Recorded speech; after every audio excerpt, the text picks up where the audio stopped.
Hi hello ನಮಸ್ಕಾರ. Jyothi's vlogs ಇನ್ ಕನ್ನಡ ಚಾನಲ್ಗೆ ಸ್ವಾಗತ. ನಾನಿವತ್ತು ನನ್ನ ಫಸ್ಟ್ ಜರ್ನಿ ವ್ಲಾಗ್ನ ಮಾಡ್ತಾ ಇದ್ದೀನಿ. ಹಾಗೆ ನನ್ನ ಹಸ್ಬೆಂಡ್ ಕೂಡ ನನ್ನ ಜೊತೆ ಇದ್ದಾರೆ. ಇವತ್ತು ನನ್ನ ಚಾನಲ್ನಲ್ಲಿ ಮೊದಲನೇ ಬಾರಿಗೆ ನಮ್ಮ ಮನೆಯವರು ಕ್ಯಾಮ್ರಾ ಮುಂದೆ ಬಂದಿರೋದು. ಬಟ್ ಕ್ಯಾಮ್ರಾ ಹಿಂದ್ಗಡೆ ನನ್ನ ಯೂಟ್ಯೂಬ್ ಚಾನಲ್ಗೆ ತುಂಬಾ ಹೆಲ್ಪ್ ಮಾಡ್ತಾ ಇದ್ರು. ಹಾಗೆ ಈ ವ್ಲಾಗ್ ಕೂಡ ಅವರಿಗೆ ಸಂಬಂಧಪಟ್ಟಿದ್ದಾಗಿದೆ. ಗುಳೇದ ಗುಡ್ಡದಲ್ಲಿ 2005ರಿಂದ 2007ರವರೆಗೂ ನನ್ನ ಹಸ್ಬೆಂಡು ಡಿ.ಎಡ್ ಓದಿರೋದು. ಹಾಗಾಗಿ ನಾವಿವತ್ತು ಬಾಗಲಕೋಟೆ ಜಿಲ್ಲೆ ತಾಲೂಕು ಕೇಂದ್ರ ಗುಳೇದಗುಡ್ಡಕ್ಕೆ ಹೋಗ್ತಾ ಇದ್ದೀವಿ. 19 ವರ್ಷಗಳ ನಂತರ ಎಲ್ಲ ಸ್ನೇಹಿತರು ಸೇರಿ ಸ್ನೇಹ ಸಮ್ಮೇಳನ ಕಾರ್ಯಕ್ರಮವನ್ನು ಮಾಡ್ತಾ ಇದ್ದಾರೆ. ಅದೇ ಕಾರ್ಯಕ್ರಮಕ್ಕೆ ನಾವು ಕೂಡ ಹೋಗ್ತಾ ಇದ್ದೀವಿ. ಹಾಗೆ ಹೋಗೋವಾಗ ಮಕ್ಕಳು ಕೂಡ ಇದ್ರೆ ಚೆನ್ನಾಗಿರೋದು ಅಂತ ಹೇಳ್ತಾ ಇದ್ರು ನನ್ನ ಹಸ್ಬೆಂಡು. ಆದರೆ ನನ್ನ ಮಕ್ಕಳು ಸಮ್ಮರ್ ಹಾಲಿಡೇಸ್ಗೋಸ್ಕರ ನನ್ನ ತಾಯಿ ಮನೆಗೆ ಹೋಗಿರೋದ್ರಿಂದ ನಾವಿಬ್ಬರೇ ಹೋಗ್ತಾ ಇದ್ದೀವಿ. ನಾವು ಕೂಡ ಹೋಗೋ ಪ್ಲ್ಯಾನ್ ಇರಲಿಲ್ಲ, ಸಡನ್ನಾಗಿ ಪ್ಲ್ಯಾನ್ ಆಯಿತು. ಯಾಕೋ ಇವತ್ತು ಹೊರಗಡೆ ಮಳೆ ವಾತಾವರಣ ಇತ್ತು. ಹಾಗೆ ಟ್ರಾಫಿಕ್ ಕೂಡ ತುಂಬಾ ಕಡಿಮೆ ಇತ್ತು ಅಂತ ಹೇಳ್ಬೋದು.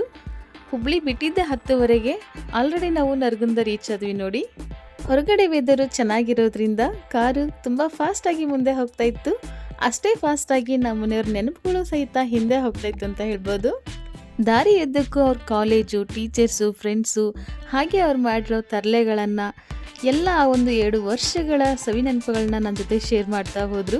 ಅವರ ಫ್ರೆಂಡ್ ಸರ್ಕಲಲ್ಲಿ ಕೆಲವು ಜನ ಮಾತ್ರ ಅವಾಗ ಭೇಟಿ ಆಗ್ತಾ ಇದ್ರು. ಆದರೆ ಇವಾಗ ಎಲ್ಲರೂ ಒಂದೇ ಕಡೆ ಸೇರ್ತಾ ಇದ್ದೀವಿ. 19 ವರ್ಷಗಳ ನಂತರ ಎಲ್ಲರೂ ಸೇರ್ತಾ ಇದ್ದೀವಿ. ಎಲ್ಲರೂ ಹೇಗಿದ್ದಾರೋ, ಏನು ಮಾಡ್ತಾ ಇದ್ದಾರೋ ಅಂತ. ನಮ್ಮ ಮನೆಯವರು ತುಂಬ ಎಕ್ಸೈಟ್ಮೆಂಟಲ್ಲಿದ್ದಾರೆ. ಹಾಗೆ ನಾನು ಕೂಡ ತುಂಬ ಎಕ್ಸೈಟ್ ಆಗಿದ್ದೀನಿ. ನೋಡೋಣ ಹೇಗಿರುತ್ತೆ ಸಿಚುವೇಶನ್ ಅಂತ. ಆನ್ ದ ವೇ ಹೋಗ್ತಾ ಪೇರು ಕೂಡ ಪರ್ಚೇಸ್ ಮಾಡಿದ್ವಿ. ಈ ಪೇರು ಬಂದು ಕೊನ್ನೂರು ಸ್ಪೆಷಲ್ಲು. ಈ ಹಣ್ಣನ್ನು ಇಲ್ಲೇ ಬೆಳೀತಾರೆ ಕೂಡ, ಹಾಗಾಗಿ ತುಂಬಾ ಫ್ರೆಶ್ ಆಗಿತ್ತು ಅಂತ ಹೇಳ್ಬೋದು. ಯಾರಾದರೂ ಈ ಸೈಡ್ ಹೋಗ್ತಾ ಇದ್ರೆ ಒಂದ್ಸರಿ ಟ್ರೈ ಮಾಡಿ, ತುಂಬಾ ಚೆನ್ನಾಗಿರುತ್ತೆ.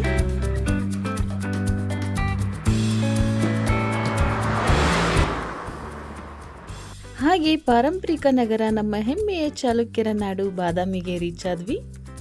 ಬಾದಾಮಿ ಅಂದಮೇಲೆ ಬನಶಂಕರಿ ತಾಯಿ ಕೂಡ ನೆನಪಾಗಲೇಬೇಕು. ನಾವು ಕೂಡ ಹೋಗಿ ದರ್ಶನ ಮಾಡಬೇಕು ಅಂತ ಆಸೆ ಇತ್ತು. ಆದರೆ ಕೆಲವು ಕಾರಣಗಳಿಂದ ಹೋಗೋಕ್ಕಾಗಲಿಲ್ಲ. ತಾಯಿಗೆ ಇಲ್ಲಿಂದನೇ ಒಂದು ನಮಸ್ಕಾರವನ್ನು ಮಾಡ್ತಾ ಮುಂದೆ ಹೋದ್ವಿ. ಹಾಗೆ ಹೋಗ್ತಾ ದಾರಿ ಉದ್ದಕ್ಕೂ ಈ ಥರ ಬಂಡೆಗಳು, ಗುಡ್ಡಗಳು ತುಂಬ ಅಂದರೆ ತುಂಬ ಚೆನ್ನಾಗಿತ್ತು. ಈ ಥರ ಒಂದು ವಾತಾವರಣ ಇದ್ದರೆ ದಾರಿ ಸಾಗಿದ್ದು ಕೂಡ ಗೊತ್ತಾಗೋದಿಲ್ಲ ಅಂತ ಹೇಳ್ಬೋದು. ನೋಡಿ, ದಾರಿ ಉದ್ದಕ್ಕೂ ಗಿಡ ಮರಗಳನ್ನ ತುಂಬ ಚೆನ್ನಾಗಿ ಬೆಳೆಸಿದ್ದಾರೆ. ಹಾಗೆ ನನ್ನ ವಿಡಿಯೋನ ಯಾರೆಲ್ಲ ನೋಡ್ತಾ ಇದ್ರು ಅವ್ರ ಹತ್ರ ನಾನು ಒಂದು ರಿಕ್ವೆಸ್ಟ್ ಮಾಡ್ತಾ ಇದ್ದೀನಿ. ನಮಗೆ ನಮ್ಮ ಹಿರಿಯರು ಒಂದು ಒಳ್ಳೆ ವಾತಾವರಣನ ಕೊಟ್ಟಿದ್ದಾರೆ. ಅದೇ ರೀತಿ ನಾವು ಕೂಡ ಈ ರೀತಿ ಒಂದು ಗಿಡ ಮರಗಳನ್ನ ನೆಡೋದ್ರ ಮೂಲಕ ನಮ್ಮ ಮುಂದಿನ ಪೀಳಿಗೆಗೆ ಒಂದು ಒಳ್ಳೆಯ ವಾತಾವರಣವನ್ನು ಕೊಡೋಣ ಅಂತ ಹೇಳ್ತೀನಿ. ನಾವು ಪ್ರಕೃತಿಯನ್ನು ಉಳಿಸಿದ್ರಿ ಪ್ರಕೃತಿ ನಮ್ಮನ್ನು ಉಳಿಸುತ್ತೆ ಅನ್ನೋದು ನನ್ನ ಭಾವನೆ. ಹಾಗಾಗಿ ದಯವಿಟ್ಟು ಎಲ್ಲರೂ ಗಿಡ ಮರಗಳನ್ನ ನೆಡೋ ಮೂಲಕ ಪ್ರಕೃತಿ ಕಾಳಜಿಯನ್ನು ಮಾಡೋಣ ಅಂತ ಹೇಳ್ತೀನಿ. ಹಾಗೆ ಗುಳೇದ ಗುಡ್ಡ ಕೂಡ ರೀಚ್ ಆದ್ವಿ. ನಾವು ಲೇಟಾಗಿ ಹೋಗಿರೋದ್ರಿಂದ ನನ್ನ ಕಡೆ ಕೆಲವು ವಿಡಿಯೋಗಳು ಅವೈಲಬಲ್ ಇರಲಿಲ್ಲ. ಹಾಗಾಗಿ ಫೋಟೋಸನ್ನೇ ಬಳಸಿ ಸಾಧ್ಯವಾದಷ್ಟು ವಿಡಿಯೋನ ಕ್ರಿಯೇಟ್ ಮಾಡಿದ್ದೀನಿ.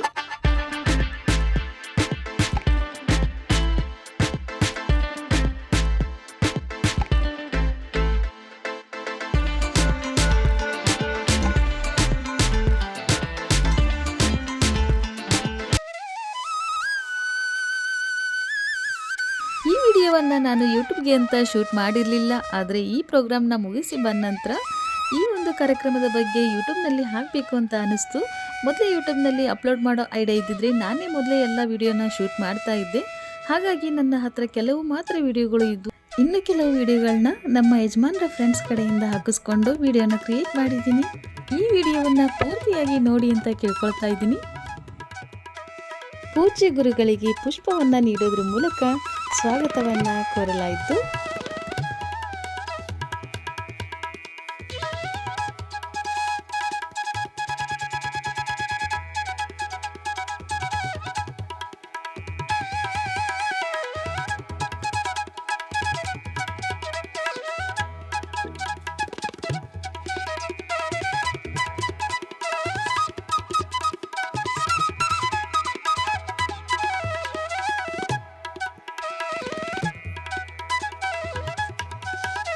ಸಸಿ ನೆಡುವ ಮೂಲಕ ಕಾರ್ಯಕ್ರಮದ ಉದ್ಘಾಟನೆಯನ್ನು ಮಾಡಲಾಯಿತು.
Shri Gurusiddeshwara D.Ed college Guledagudda. ಇಲ್ಲೇ ಈ ಕಾರ್ಯಕ್ರಮವನ್ನ ಮಾಡಬೇಕು ಅಂತ ಇವರೆಲ್ಲರ ಆಸೆಯಾಗಿತ್ತು. ಆದರೆ ಇಲ್ಲಿ BEd ತರಗತಿಗಳು ನಡೀತಾ ಇರೋದ್ರಿಂದ ವಿದ್ಯಾರ್ಥಿಗಳಿಗೆ ತೊಂದರೆ ಕೊಡೋದು ಬೇಡ ಅಂತ ಗುಳೇದಗುಡ್ಡದ ಶ್ರೀ ಅಂಬಾಭವಾನಿ ಸಭಾಭವನದಲ್ಲಿ ಕಾರ್ಯಕ್ರಮವನ್ನ ನಿಯೋಜನೆ ಮಾಡಲಾಗಿತ್ತು. ಕಾಲೇಜಿನಲ್ಲಿ ಕಾರ್ಯಕ್ರಮ ಮಾಡಲು ಅವಕಾಶ ಇಲ್ಲ, ಆದರೆ ಕಾರ್ಯಕ್ರಮಕ್ಕೆ ನಮ್ಮ ಕಾಲೇಜನ್ನ ತಗೊಂಡು ಹೋಗೋಣ ಅಂತ ಒಂದು ಮೀಟಿಂಗ್ ಮೂಲಕ ಈ ಕಾಲೇಜ್ ಚಿತ್ರಣವನ್ನ ಸ್ಕ್ರೀನ್ ಮೇಲೆ ತೋರಿಸಲಾಯಿತು. ತುಂಬಾ ಚೆನ್ನಾಗಿ ಈ ಕಾರ್ಯಕ್ರಮವನ್ನ ಆರ್ಗನೈಸ್ ಮಾಡಿದ್ರು.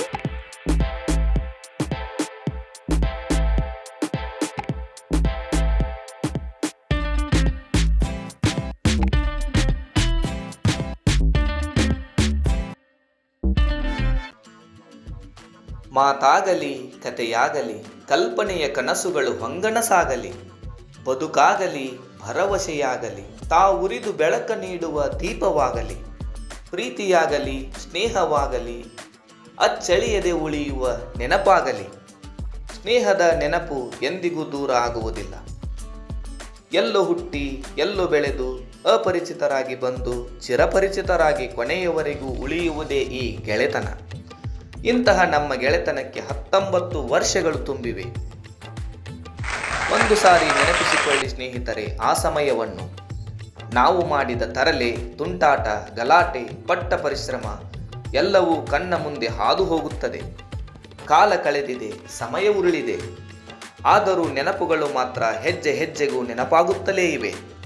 ಸಮಯದ ಜೊತೆ ಹೆಜ್ಜೆ ಹಾಕಿ 1 2 2 ಹಲವಾಗಿ ಸುಂದರ ವೇದನೆಯ ಫಲವಾಗಿ ಸಂಭ್ರಮದ ಕುಟುಂಬವಾಗಿ ಹೆಮ್ಮರವಾಗಿ ದೈನಂದಿನ ಜೀವನದ ವೃತ್ತಿ ಜೀವನದ ಬಿಡುವಿಲ್ಲದ ಸಮಯದೊಂದಿಗೆ ಭವಿಷ್ಯದೊಂದಿಗೆ ಭರವಸೆಯೊಂದಿಗೆ ಕನಸುಗಳೊಂದಿಗೆ ಸಾಗುತ್ತಿಹ ಬೆಳೆಯುತ್ತಿಹ ಸ್ನೇಹಿತರ ಕುಟುಂಬ ವರ್ಗವಿದು.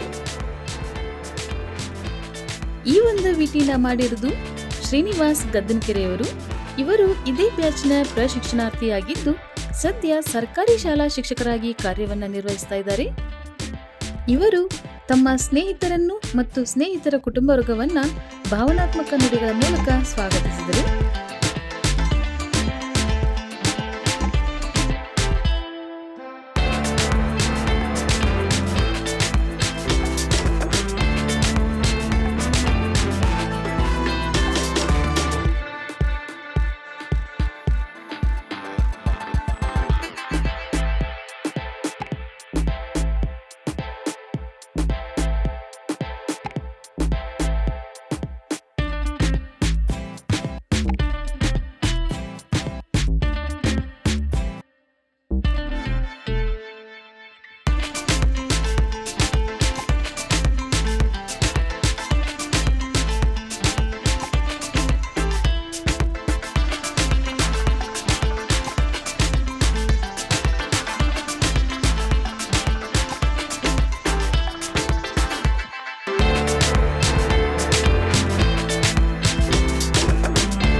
ಎದೆಯ ಹಣತೆಯಲ್ಲಿ ಅಕ್ಷರದ ದೀಪ ಹಚ್ಚಿಸಿ ಅಗಣಿತ ವಿದ್ಯಾರ್ಥಿಗಳ ಬಾಳಿಗೆ ಭವ್ಯ ಬೆಳಕು ನೀಡಿದ ಪೂಜ್ಯ ಗುರುಗಳಿಗೆ ಗುರುವಂದನೆ ಕಾರ್ಯಕ್ರಮ. ಶ್ರೀಯುತ SD ದೇಶಪಾಂಡೆ ಸರ್ ಇವರು ಪ್ರಾಚಾರ್ಯರು ಶಾಸ್ತ್ರೀಜಿ ಮಹಿಳಾ BEd ಕಾಲೇಜ್ ಗದಗನಲ್ಲಿ ಕಾರ್ಯವನ್ನ ನಿರ್ವಹಿಸ್ತಾ ಇದ್ದಾರೆ.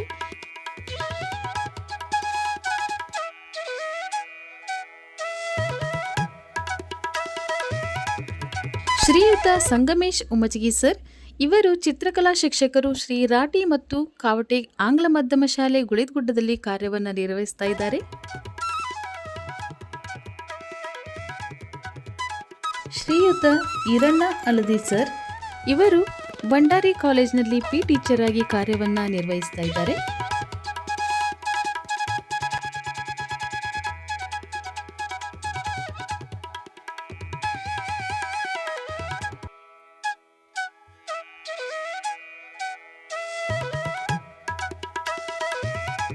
ಶ್ರೀಯುತ ಎಸ್ ಬುಗ್ಟಿ ಸರ್ ಇವರು ಅಮ್ಮಿನಗಡದ ಪದವಿ ಪೂರ್ವಕ ಕಾಲೇಜಿನಲ್ಲಿ ಅತಿಥಿ ಉಪನ್ಯಾಸಕರಾಗಿ ಕಾರ್ಯವನ್ನ ನಿರ್ವಹಿಸ್ತಾ ಇದ್ದಾರೆ. ಶ್ರೀಯುತ ಎಸ್ ಗಂಟಿ ಸರ್ ಗುರುಸಿದ್ದೇಶ್ವರ ಕಾಲೇಜಿನ ಪ್ರಾಂಶುಪಾಲರಾಗಿ ಕಾರ್ಯವನ್ನು ನಿರ್ವಹಿಸ್ತಾ ಇದ್ದಾರೆ. ಹಾಗೆ ಗುಳೇದಗುಡ್ಡದ ಕನ್ನಡ ಸಾಹಿತ್ಯ ಪರಿಷತ್ತಿನ ಅಧ್ಯಕ್ಷರು ಕೂಡ ಹಾಗೂ ಪ್ರಜಾವಾಣಿಯಲ್ಲಿ ವರದಿಗಾರರಾಗಿ ಕಾರ್ಯವನ್ನು ನಿರ್ವಹಿಸ್ತಾ ಇದ್ದಾರೆ. ಶ್ರೀಯುತ ಚೆನ್ನಯ್ಯ ಹಿರೇಮಠ್ ಸರ್ ಇವರು ಬೆಳಗಾವಿನ ಅಗ್ನಿಶಾಮಕ ದಳದಲ್ಲಿ ಕಾರ್ಯವನ್ನ ನಿರ್ವಹಿಸ್ತಾ ಇದ್ದಾರೆ.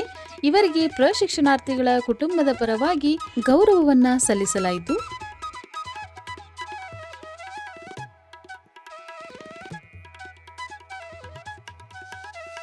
ಬುಗುಡಿ ಸರ್ ಇವರು ಇಂದಿನ ಆಧುನಿಕ ದಿನಗಳಲ್ಲಿ ವಿದ್ಯಾರ್ಥಿಗಳು ಗುರುವಿಗೆ ಗೌರವ ತೋರದೆ ಕೇವಲ ಕಲಿಕೆಗೆ ಸೀಮಿತವಾಗಿದ್ದಾರೆ.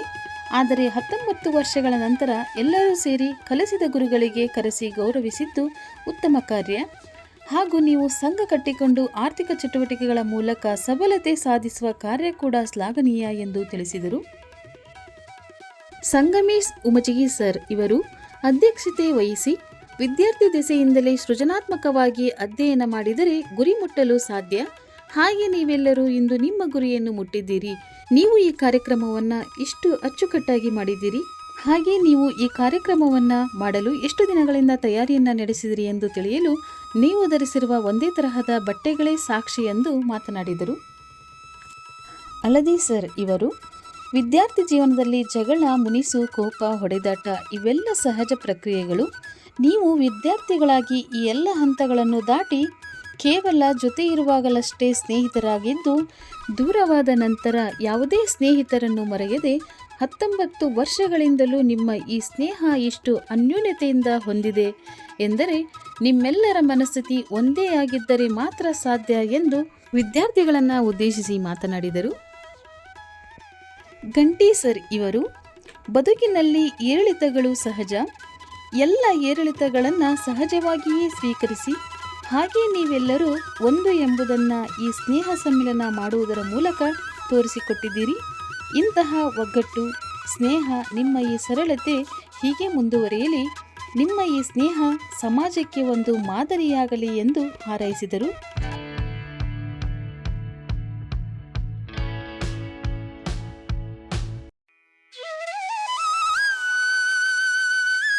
ಗುರುಗಳಿಂದ ಎಲ್ಲ ವಿದ್ಯಾರ್ಥಿಗಳಿಗೆ ನೆನಪಿನ ಕಾಣಿಕೆಯನ್ನು ನೀಡಲಾಯಿತು.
ವೇದಿಕೆಯ ಮೇಲೆ ವಿರಾಜಮಾನರಾಗಿರತಕ್ಕಂತಹ ಪೂಜ್ಯ ಗುರುವೃಂದಕ್ಕೆ ನಮಸ್ಕರಿಸುತ್ತಾ ಕಾರ್ಯಕ್ರಮದ ಯಶಸ್ವಿಗೆ ಕಾರಣೀಕರ್ತರಾಗಿರ್ತಕ್ಕಂತಹ ಸ್ನೇಹ ಬಳಗವನ್ನು ತುಂಬು ಹೃದಯದಿಂದ ಅಭಿನಂದಿಸುತ್ತಾ ಹಂಚಿಕೊಳ್ಳಲು ಬಯಸ್ತಾ ಇದ್ದೇನೆ.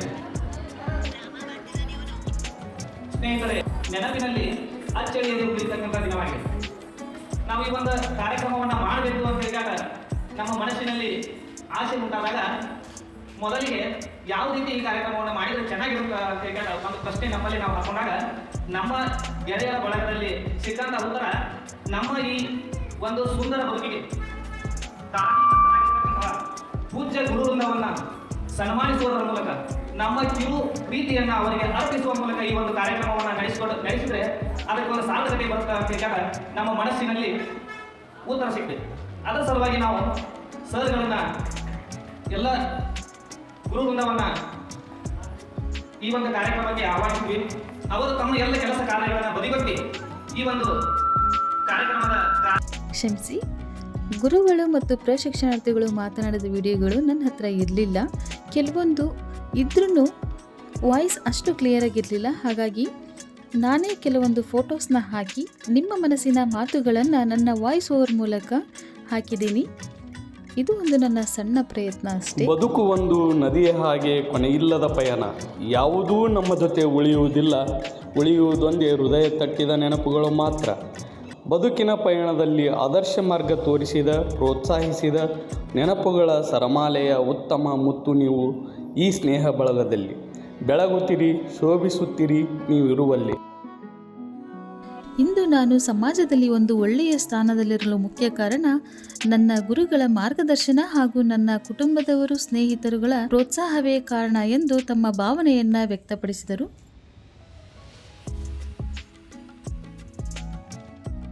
ರಾಘವೇಂದ್ರ ಪಟೇಗರ್ ಇವರು ಸ್ನೇಹಿತರನ್ನು ಉದ್ದೇಶಿಸಿ ಮಾತನಾಡಿದರು.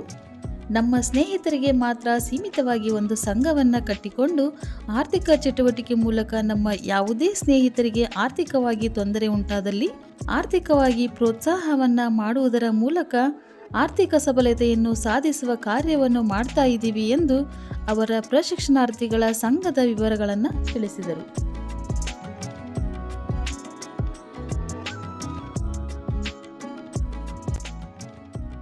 ನಾವು ಅಟ್ಲೀಸ್ಟ್ ನಮ್ಮ ಕುಟುಂಬ ನಿರ್ವಹಿಸೋಕ್ಕಾದ್ರೂ ನಮ್ಮ ಶಕ್ತಿ ತುಂಬ್ಯಾರ ಅಂದ್ರೆ ಅದು ನಮ್ಮ ಕೀರ್ತಿ, ಅದ್ರ ಸಂದೆಲ್ಲ ಅವರು ನಮ್ಮ ಗುರುಗಳಿಗೆ ಇರ್ತೈತಿ. ಅವರು ಭಾಳ ಸಮಯದಾಗ ನಮ್ಮೊಳಗೆ ಏನೋ ಆಗಿರ್ತಾವೆ. ನಮ್ಮ ತಪ್ಪು ಒಪ್ಪುಗಳನ್ನು ತಿದ್ದಿ ತೀಡಿ ಇವತ್ತು ನಮ್ಮ ಮನುಷ್ಯರನ್ನು ಮಾಡ್ಯಾರ. ನಾವು ಆದಷ್ಟೇ ಅವ್ರು ಯಾವ ರೀತಿ ಅವ್ರ ಮಾರ್ಗದರ್ಶನ ನಡೆದಕ್ಕೆ ಇವತ್ತು ನಾವು ಈ ಸ್ಥಿತಿಯೊಳಗಿದ್ದೀವಿ. ನಾವು ಗುರಿ ನಮ್ಗೆ ಗೊತ್ತೇ ಇಲ್ಲ, ನಾವು ದಾರಿನೇ ಗೊತ್ತಿರೋದಿಲ್ಲ ಅಂದರೆ ಗುರು ಇಲ್ಲ ಅಂದ್ರೆ ಸಾಧ್ಯನೇ ಇಲ್ಲ. ಆ ತೋರಿಸೋ ಮಹಾತ್ಮನೇ ಅದೊಬ್ಬ ಪೂಜ್ಯರಾದಂಥ ಗುರುಗಳು ಇರ್ತಾರೆ. ಏಕಬಿಲ್ವಂ ಶಿವಾರ್ಪಣಂ, ಏಕಬಿಲ್ವಂ ಕೃಷ್ಣಾರ್ಪಣಂ, ಏಕಬಿಲ್ವಂ ಮಾತೃ ಅರ್ಪಣಂ, ಬಹುಬಿಲ್ವಂ ಗುರುಚರಣ. ನಿಮ್ಗೊಂದು ಅಭಿನಂದನೆ ಸಲ್ಲಿಸ್ತೀನಿ, ಧನ್ಯವಾದ ಸಲ್ಲಿಸ್ತೀನಿ. ನನಗೆ ಇಷ್ಟು ನಾವು ಮಾತಾಡೋಕ್ಕೆ ಅವಕಾಶ ಕೊಟ್ಟರೆ, ಇಷ್ಟು ಸಮಾಧಾನಕ್ಕೆ ಅಂತ ಕೇಳಿರಲ್ಲ, ದೊಡ್ಡ ಸೌಭಾಗ್ಯ. ಇದೇ ರೀತಿ ಮತ್ತೆ ಒಳ್ಳೆ ದಿನಗಳು ಎಲ್ಲ ಜೀವನದಲ್ಲಿ ಬರಲಿ. ನೀವು ಪ್ರತಿದಿನ ಹಿಂಗೆ ನಗ್ತಾ ಇರ್ರಿ. Thank you. ಸರ್ವೇ ಜನ ಸುಖಿನೋ ಭವಂತು, ಸರ್ವೇ ಸಂತು ನಿರಾಮಯ.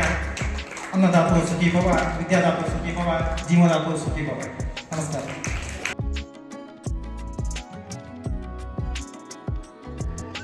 ಪ್ರೀತಿಯ ಭೋಜನ. ಮೊದಲಿಗೆ ಪ್ರೀತಿಯ ಗುರುಗಳಿಗೆ ಭೋಜನವನ್ನು ಬಡಿಸಲಾಯಿತು. ತದನಂತರ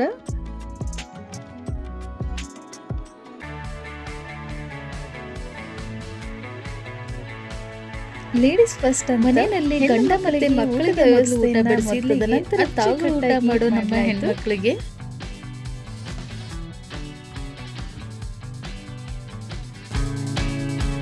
ಕೊನೆಯದಾಗಿ ಗಂಡು ಮಕ್ಕಳು ಅವರ ವಿದ್ಯಾರ್ಥಿ ಜೀವನದ ನೆನಪುಗಳೊಂದಿಗೆ ಭೋಜನವನ್ನು ಸವಿದರು.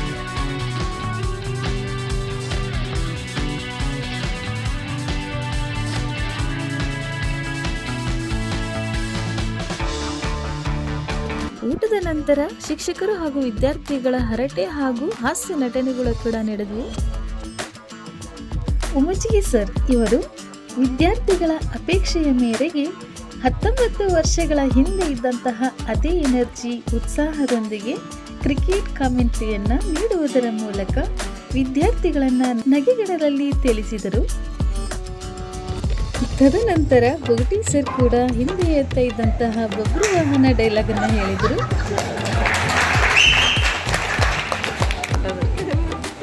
Once everything's perfect,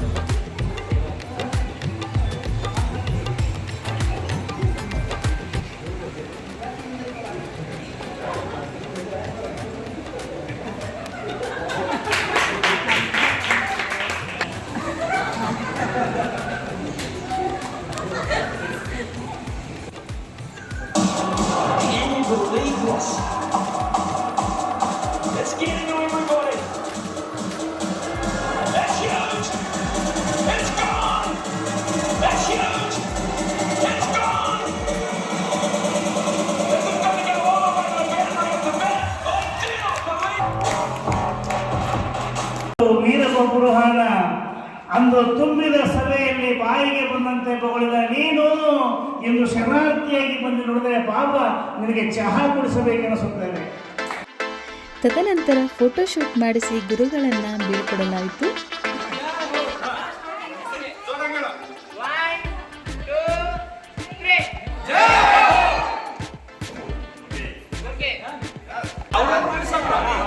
ಮರುದಿನ ಅವರ ಸ್ನೇಹಿತರ ಮದುವೆ ಇರೋದ್ರಿಂದ ಅಲ್ಲೇ ಉಳಿಯುವ ವ್ಯವಸ್ಥೆ ಕೂಡ ಮಾಡಲಾಗಿತ್ತು.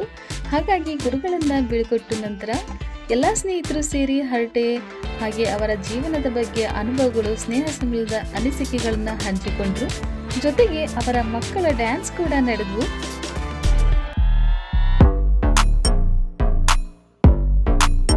ಮಕ್ಕಳೆಲ್ಲ ಸಿನಿಮಾ ಹಾಡಿಗೆ ತುಂಬ ಚೆನ್ನಾಗಿ ಡ್ಯಾನ್ಸ್ ಮಾಡಿದರು. ಆದರೆ ನಾನು ಯೂಟ್ಯೂಬ್ನಲ್ಲಿ ಯಾವುದೇ ತರಹದ ಸಿನಿಮಾ ಹಾಡುಗಳನ್ನ ಬಳಸೋ ಹಾಗಿಲ್ಲ. ಬಳಸಿದರೆ ಚಾನಲ್ ಮೇಲೆ ಕಾಪಿರೈಟ್ ಬೀಳೋ ಚಾನ್ಸಸ್ ಇರುತ್ತೆ. ಈ ರೀತಿ ರಿಸ್ಕ್ ತಗೊಳ್ಳೋಕ್ಕೆ ನಂಗೆ ಇಷ್ಟ ಇರಲಿಲ್ಲ. ಹಾಗಾಗಿ ಕಾಪಿರೈಟ್ ಫ್ರೀ ಮ್ಯೂಸಿಕನ್ನು ಬಳಸಿ ವಿಡಿಯೋ ಹಾಕಿದ್ದೀನಿ. ಈ ಕಾಪಿರೈಟಿಂಗ್ ಫ್ರೀ ಮ್ಯೂಸಿಕ್ ಹುಡುಕೋಕೆ ಸುಮಾರಷ್ಟು ದಿನ ಹೋಯಿತು ಅಂತಲೇ ಹೇಳ್ಬೋದು. ಆ್ಯಕ್ಚುಲಿ ವಿಡಿಯೋ ಕೂಡ ತುಂಬ ಲೇಟಾಗಿ ಹಾಕಿದ್ದೀನಿ. ಸುಮಾರಷ್ಟು ಜನ ಕಮೆಂಟ್ ಮಾಡಿ ಕೇಳ್ತಾ ಇದ್ರಿ ವಿಡಿಯೋ ಹಾಕಿ ಅಂತ. ಸೊ ಇದೇ ಕಾರಣಕ್ಕೆ ಸ್ವಲ್ಪ ಲೇಟ್ ಆಯಿತು.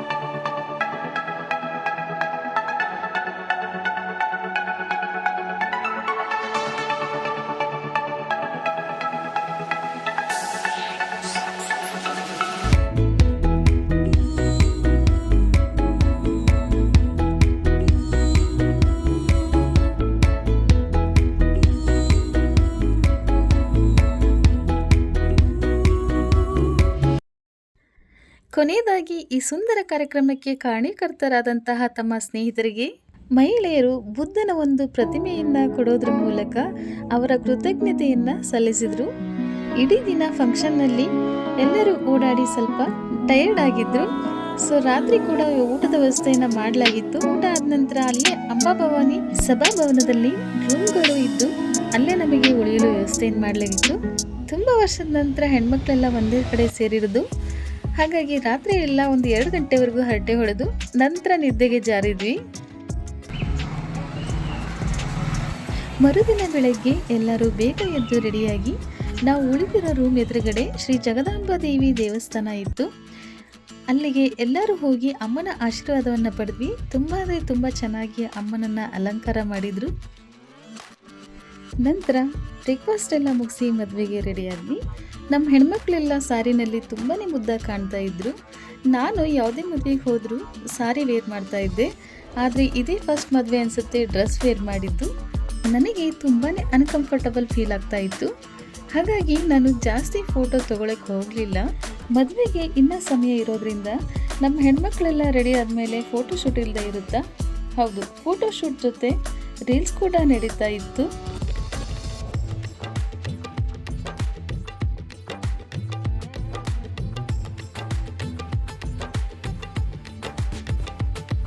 ಹಾಗೆ ಈ ಕಡೆ ಹುಡುಗರು ಕೂಡ ಸೂಪರ್ ಆಗಿ ರೆಡಿಯಾಗಿ ಮದುವೆಗೆ ಇನ್ನೂ ಸಮಯ ಇರೋದ್ರಿಂದ ಅವರು ಓದುವಾಗ ಹೋಗ್ತಾ ಇದ್ದಂತಹ ಹೋಟೆಲ್ಗೆ ಹೋಗಿ ಅಜ್ಜಿ ಯೋಗಕ್ಷೇಮವನ್ನು ವಿಚಾರಿಸುವ ಜೊತೆಗೆ ಅವರ ಸವಿ ನೆನಪುಗಳನ್ನು ಸಹಿತ ಮೆಲುಕು ಹಾಕಿದರು. ಚೆನ್ನಾಗಿದೆ. ಎಲ್ಲರೂ ಚೆನ್ನಾಗಿರುತ್ತೆ. ಎಲ್ಲರೂ ಲಗ್ನ ಎಲ್ಲರನ್ನು ಪರಿಚಯ ಮಾಡಿ. ಎಲ್ಲರದು ಎರಡು ಮಕ್ಕಳು ಆಲ್ಮೋಸ್ಟ್ ದಾಟಿ ಬರ್ರಿಲ್ಲ, ದಾಟಿ ಬರ್ರಿ, ಒಬ್ಬೊಬ್ಬರನ್ನ ಪರಿಚಯ ಮಾಡ್ರಿ, ನೀವು ಕಂಟಿನ್ಯೂ ಮಾಡ್ರಿ. ದಾಟಿ ಬರ್ರಿ. ಇವರು ರಘು ಅಂತ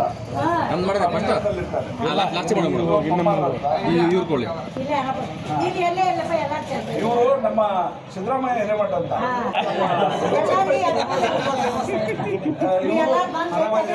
ಇವರು ಟೀಚರ್.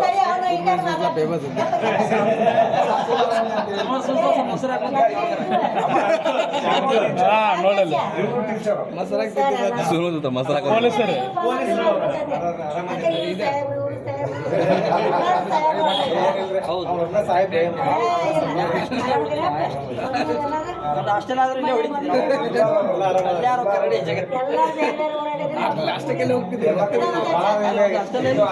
ಎಲ್ಲರೂ ಬಂದಿದ್ರು.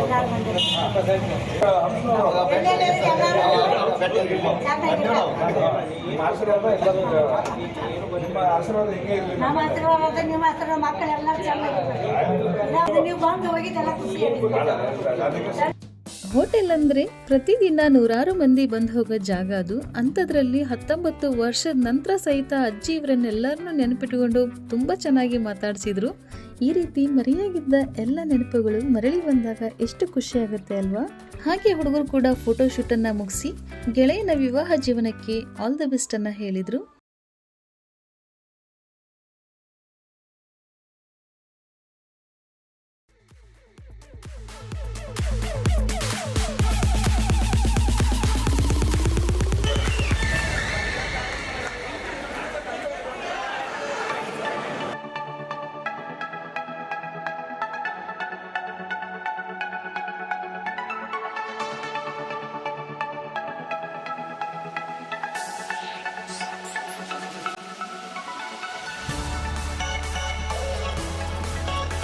ನಂತರ ಮರುದಿನ ಬಾಗಲಕೋಟೆ ಜಿಲ್ಲಾ ಸಂಪುಟದ ವಿವಿಧ ಪತ್ರಿಕೆಗಳಲ್ಲಿ ಸ್ನೇಹ ಸಮ್ಮಿಲನ ಕಾರ್ಯಕ್ರಮವನ್ನು ಕುರಿತು ಪ್ರಶಂಸಿಸಿ ಪ್ರಕಟಿಸಲಾಯಿತು. ಕಾರ್ಯಕ್ರಮವನ್ನು ಕುರಿತು ನನ್ನ ಅನಿಸಿಕೆ ತುಂಬಾ ಇದೆ, ಆದರೆ ಅದನ್ನು ಚಿಕ್ಕದಾಗಿ ಹೇಳ್ತಾ ಇದ್ದೀನಿ. ಹಾಗೆ ನನ್ನದು ಕುಕಿಂಗ್ ಚಾನಲ್ ಆಗಿರೋದ್ರಿಂದ ಯೂಟ್ಯೂಬ್ನ ಕೆಲವೊಂದು ರೂಲ್ಸ್ನ ಫಾಲೋ ಮಾಡಲೇಬೇಕು. ಹಾಗಾಗಿ 2 ಮಿನಿಟ್ಸ್ ರೆಸಿಪಿನ ತೋರಿಸ್ತಾ ಇದ್ದೀನಿ. ಅದರ ಜೊತೆಗೆ ಕಾರ್ಯಕ್ರಮದ ಬಗ್ಗೆ ನನ್ನ ಅನಿಸಿಕೆಗಳನ್ನು ಸಹ ಶೇರ್ ಮಾಡ್ತೀನಿ. ವಿಡಿಯೋನ ಪೂರ್ತಿಯಾಗಿ ನೋಡಿ, ನಿಮ್ಮ ಅನಿಸಿಕೆ ಅಭಿಪ್ರಾಯವನ್ನು ಕಮೆಂಟ್ ಮಾಡೋದನ್ನು ಮರಿಬೇಡಿ. ಹಾಗೆ ನನ್ನ ಚಾನಲನ್ನು ಸಬ್ಸ್ಕ್ರೈಬ್ ಕೂಡ ಆಗಿ ಅಂತ ಹೇಳ್ತಾ, ನನಗೆ ವೈಯಕ್ತಿಕವಾಗಿ ತುಂಬಾ ಖುಷಿಯಾಯಿತು. ನಮ್ಮ ಯಜಮಾನರ ಸ್ನೇಹಿತರನ್ನು ಭೇಟಿಯಾಗಿದ್ದು, ಹಾಗೆ ಹೆಣ್ಮಕ್ಳು ಒಂದೇ ದಿನದಲ್ಲಿ ನನಗೆ ತುಂಬಾ ಹತ್ತಿರ ಆದರು. ನಾನು ಸ್ನೇಹ ಬಳಗದಲ್ಲಿ ಒಬ್ಬಳಾದೆ ಅಂತಲೇ ಹೇಳ್ಬೋದು. ನನ್ನ ನಿಮ್ಮ ಸ್ನೇಹಿತೆಯನ್ನಾಗಿ ನೋಡಿರೋದಕ್ಕೆ ಎಲ್ಲರಿಗೂ ಧನ್ಯವಾದವನ್ನು ತಿಳಿಸ್ತಾ ಇದ್ದೀನಿ. ಹಾಗೆ ಮದುವೆ ಕೂಡ ಚೆನ್ನಾಗಾಯಿತು. ಮದುವೆ ಮುಗಿಸ್ಕೊಂಡು ಊರಿಗೆ ಬರೋಷ್ಟರಲ್ಲಿ ತುಂಬ ಲೇಟ್ ಕೂಡ ಆಗಿತ್ತು. ಅಡುಗೆ ಮಾಡೋಕ್ಕೆ ಇಂಟ್ರೆಸ್ಟ್ ಇರಲಿಲ್ಲ. ಹಾಗಾಗಿ ಸಿಂಪಲ್ಲಾಗಿ ಒಂದು ಬ್ಯಾಚುಲರ್ ಬಿರಿಯಾನಿ ಮಾಡೋಣ ಅಂದ್ಕೊಂಡೆ. ಅದೇ ನಮ್ಮ ದಿಢೀರ್ ಉಪ್ಪಿಟ್ಟು. ಉಪ್ಪಿಟ್ಟು ಅಂದರೆ ಯಾರಿಗೆ ತಾನೇ ಇಷ್ಟ ಇಲ್ಲ ಹೇಳಿ? ನಮಗಂತೂ ತುಂಬಾ ಇಷ್ಟ ಅಂತ ಹೇಳ್ಬೋದು. ಮೊದಲಿಗೆ ಒಂದು ಬಾಣಿಗೆ ಇಟ್ಟು ಅದಕ್ಕೆ ಎಣ್ಣೆ ಹಾಕಿ, ಎಣ್ಣೆ ಕಾದ ನಂತರ ಕಡಲೆಬೇಳೆ, ಶೇಂಗಾ, ಉದ್ದಿನಬೇಳೆ ಹಾಕಿ ಎಲ್ಲನೂ ಕೆಂಪಗಾಗೋವರೆಗೂ ಹುರ್ಕೊಂಡು ಜೀರಿಗೆ, ಸಾಸಿವೆ, ಕರಿಬೇವು, ಈರುಳ್ಳಿ, ಹಸಿಮೆಣಸು ಸೇರಿಸಿ ಚೆನ್ನಾಗಿ ಹುರ್ಕೋಬೇಕು. ಅದಾದ ನಂತರ ಹುರಿದಿರೋ ರವಾನ ಸೇರಿಸಿ, ಬಿಸಿ ಮಾಡಿಟ್ಟಿರೋ ನೀರನ್ನು ಸೇರಿಸಿ, ಉಪ್ಪು ಹಾಕಿ ನಿಂಬೆಹಣ್ಣಿನ ರಸ ಸೇರಿಸಿ ಚೆನ್ನಾಗಿ ಮಿಕ್ಸ್ ಮಾಡಿ, ಕೊನೆಯದಾಗಿ ಕಟ್ ಮಾಡಿಟ್ಟಿರೋ ಕೊತ್ತಂಬರಿ ಮತ್ತು ಕಾಯಿ ತುರಿನ ಸೇರಿಸಿ ಒಂದ್ಸರಿ ಚೆನ್ನಾಗಿ ಮಿಕ್ಸ್ ಮಾಡಿದರೆ ಸೂಪರ್ ಆಗಿರೋ ಉಪ್ಪಿಟ್ಟು ರೆಡಿಯಾಗುತ್ತೆ. ಹಾಗೆ ಈ ಸ್ನೇಹ ಅನ್ನೋದು ಒಂದು ಕೊನೆಯಿಲ್ಲದ ಪಯಣ. ಈ ಪಯಣ ನಮ್ಮ ಜೀವನದ ಜೊತೆ ಸಾಕ್ತಾನೆ ಇರುತ್ತೆ. ಆದರೆ ಈ ವಿಡಿಯೋದ ಪಯಣವನ್ನು ನಾನು ಮುಗಿಸಲೇಬೇಕು. ನಿಮಗೆಲ್ಲ ಈ ಸ್ನೇಹ ಸಮ್ಮಿಲನದ ಕಾರ್ಯಕ್ರಮದ ಜೊತೆಗೆ ಉಪ್ಪಿಟ್ಟು ರೆಸಿಪಿ ಕೂಡ ಇಷ್ಟ ಆಗಿದೆ ಅಂತ ಭಾವಿಸ್ತೀನಿ. ಹಾಗಿದ್ರೆ ನನ್ನ ಈ ಒಂದು ಸಣ್ಣ ಪ್ರಯತ್ನಕ್ಕೆ ನೀವೆಲ್ಲ ಏನು ಕೊಡ್ಬೋದು ಹೇಳಿ? ನಿಮಗೆ ಈ ವಿಡಿಯೋ ಇಷ್ಟ ಆಗಿದ್ರೆ ಕಮೆಂಟ್ ಮಾಡಿ, ಲೈಕ್ ಮಾಡಿ, ಹಾಗೆ ನಿಮ್ಮ ಫ್ಯಾಮಿಲಿ ಫ್ರೆಂಡ್ಸ್ ಜೊತೆ ಶೇರ್ ಮಾಡಿ. ಜ್ಯೋತಿಸ್ ವ್ಲಾಗ್ಸ್ ಇನ್ ಕನ್ನಡ ಚಾನಲನ್ನು ಸಬ್ಸ್ಕ್ರೈಬ್ ಮಾಡ್ಕೊಂಡು ನೋಡಿ ಅಂತ ಹೇಳ್ತಾ, ಮುಂದೆ ಮತ್ತೊಂದು ವಿಡಿಯೋ ಜೊತೆಗೆ ಸಿಗ್ತೀನಿ. ಅಲ್ಲಿವರೆಗೂ ಸರ್ವೇ ಜನ ಸುಖಿನೋ ಭವಂತು, ಅನ್ನದಾತೋ ಸುಖೀ ಭವ. Thank you.